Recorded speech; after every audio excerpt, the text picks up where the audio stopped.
behind me are 3 motorcycles that all share the same name, Street Glide.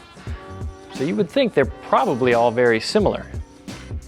But here's the thing, that one right there costs about $25,000, and the most expensive one that you see lined up is $52,000. So there's a lot of differences between these bikes, and in today's video, we're gonna look at all those differences and ride all 3. Now, before we hit the road on all 3 of these bikes, let's do a basic rundown of what we're looking at.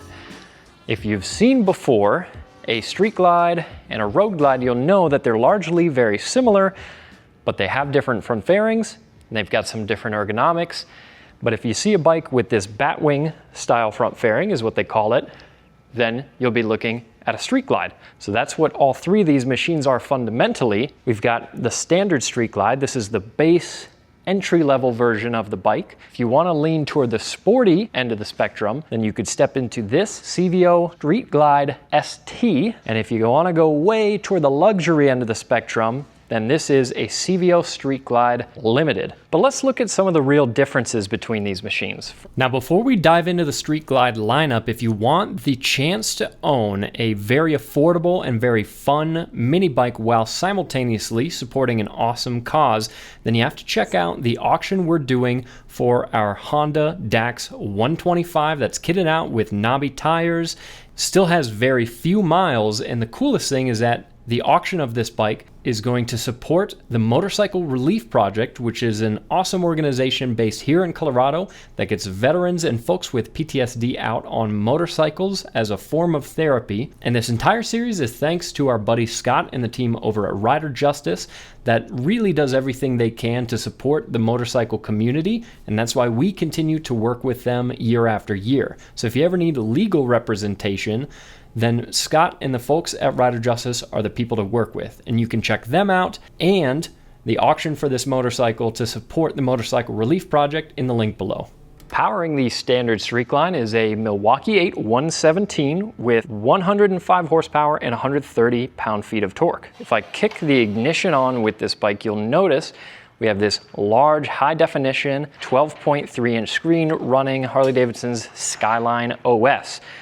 That's their operating system that gets you all kinds of connectivity and information. These are really, really sharp screens. I really like the way that this operates. You can navigate the screen using the switch panel here on the handlebar.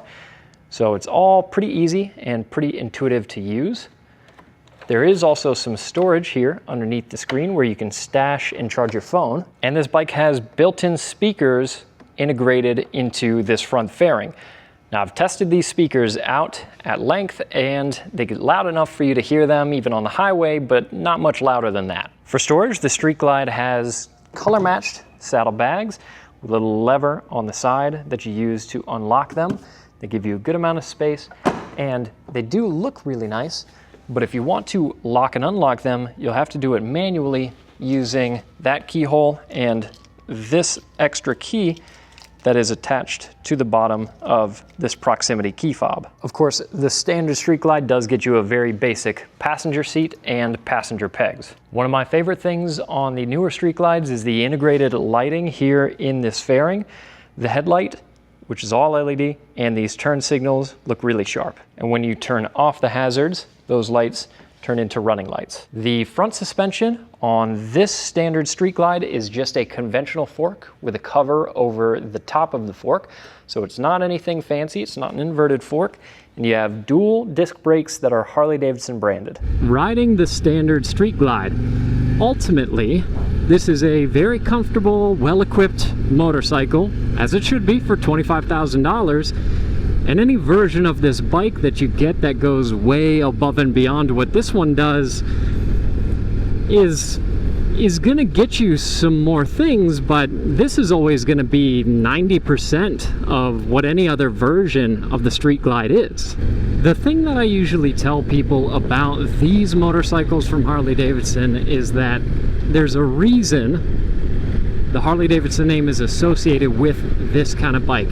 It is their bread and butter, and it's just something that they're very good at manufacturing. So of all the touring bikes that I've ridden, These are my favorites. Now, cruising on the highway like I am now is what a lot of people are going to spend their time doing with these motorcycles. Hopefully for your sake at more than 30 or 40 mile an hour, but we're in LA, so it's kind of how it goes. Even though this standard Street Glide uses a 117, so it doesn't have the VVT like a Street Glide Limited does, it doesn't have a 121 like a CVO.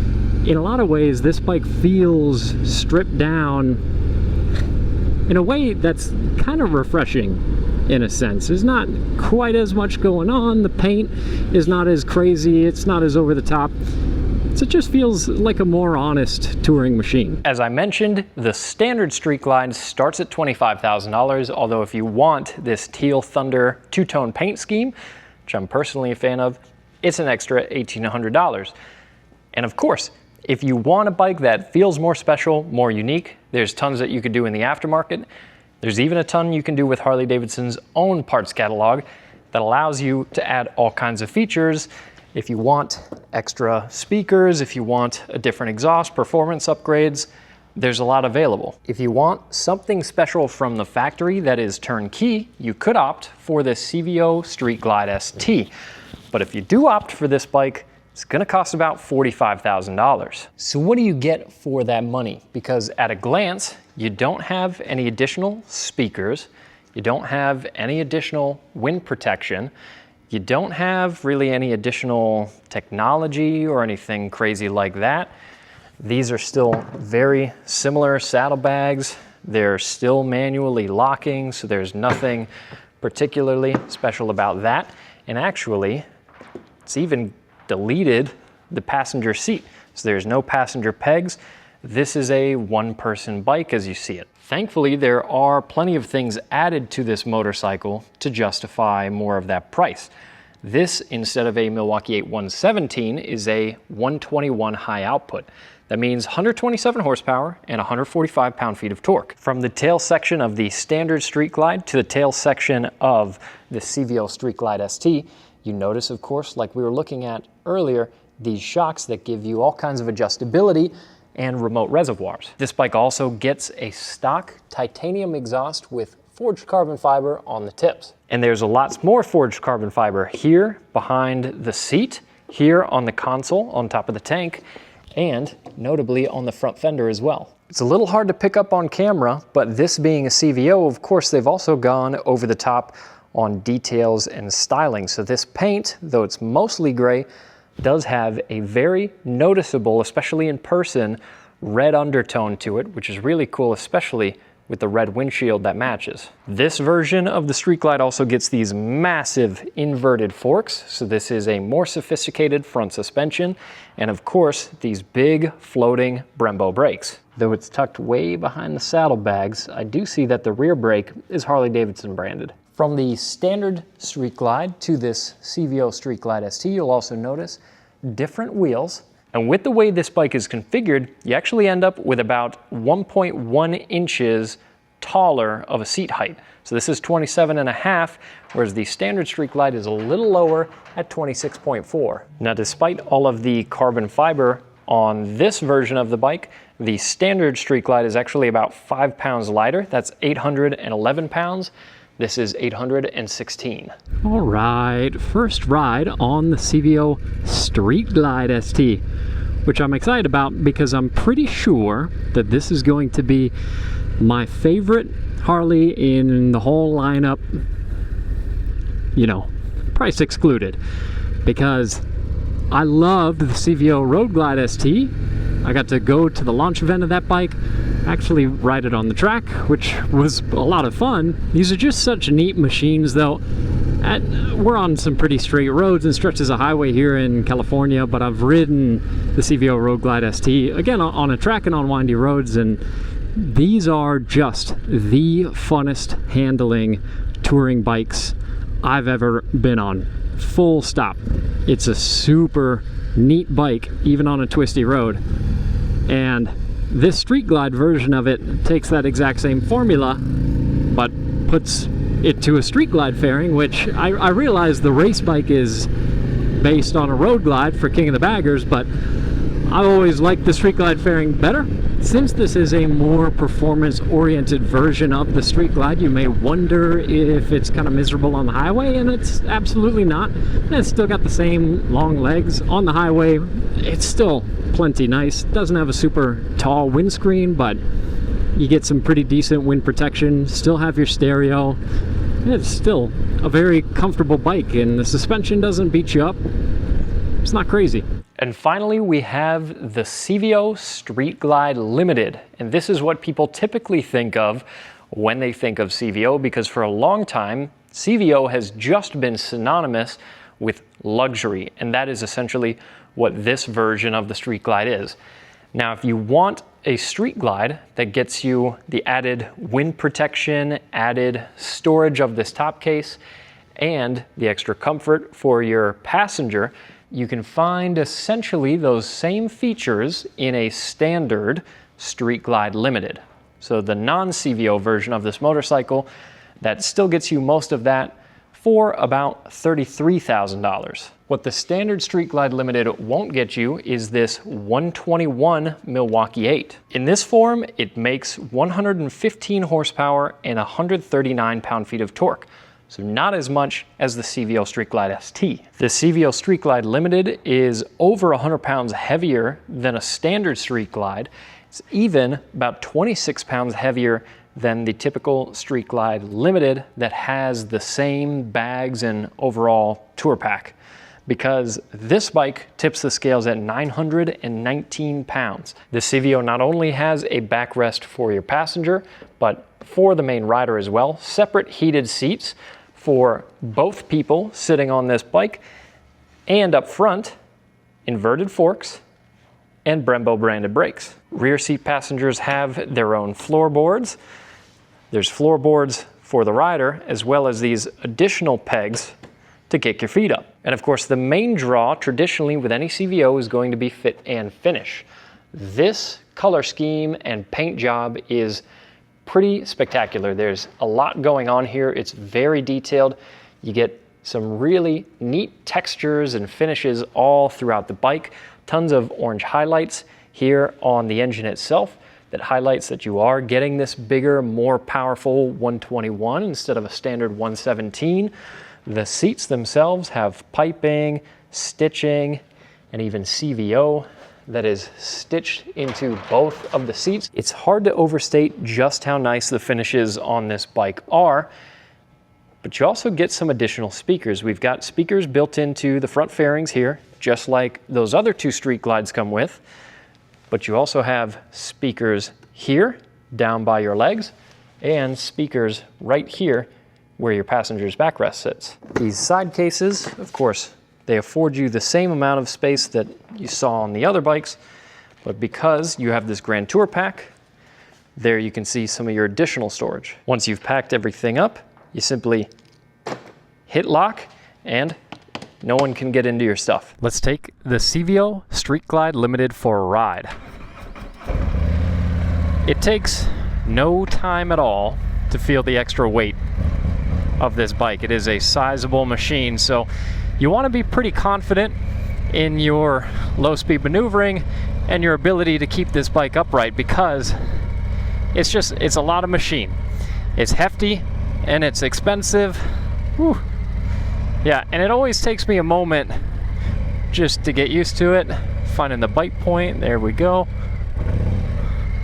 So I think it's good to spend a little time in a lot just like this and do some low-speed cornering, because it's $56,000 with this paint color roundabout, and yeah, you can't be too careful when that's what you're dealing with. So really neat machine, but noticeably bigger and heavier than the other bikes. Now, aside from the weight of it, which is noticeable, because when I spent a weekend on this bike with my wife, myself, all of our luggage, I was tipping the scales well over 1,200 pounds rolling up to a stoplight on this machine. So yeah, you notice the weight. You got to be prepared for it, but other than that, this is an incredibly refined and smooth motorcycle. Now, you don't have to get into a CVO just to have a comfortable touring bike. That next to me is the regular Street Glide Limited. So you could save like $20,000 and just get that. Ultimately, a CVO like this, or any CVO really, is never going to be for the most pragmatic, practical kind of shopper. This bike is for somebody that is just not price sensitive. Anyone who buys this motorcycle doesn't really care how much it costs, and that's the point. It's over the top. It's over the top in every way. So, can you easily justify the amount of money this costs? No. Even a standard Harley-Davidson, the regular Street Glide, like we said, it's not an inexpensive motorcycle at all. I love it, but a ton of money. But if you do want to show up dressed to impress, then this is the outfit to do it in. Look, ultimately, comfort isn't just about having the softest possible ride quality or the softest possible seat. It's about confidence.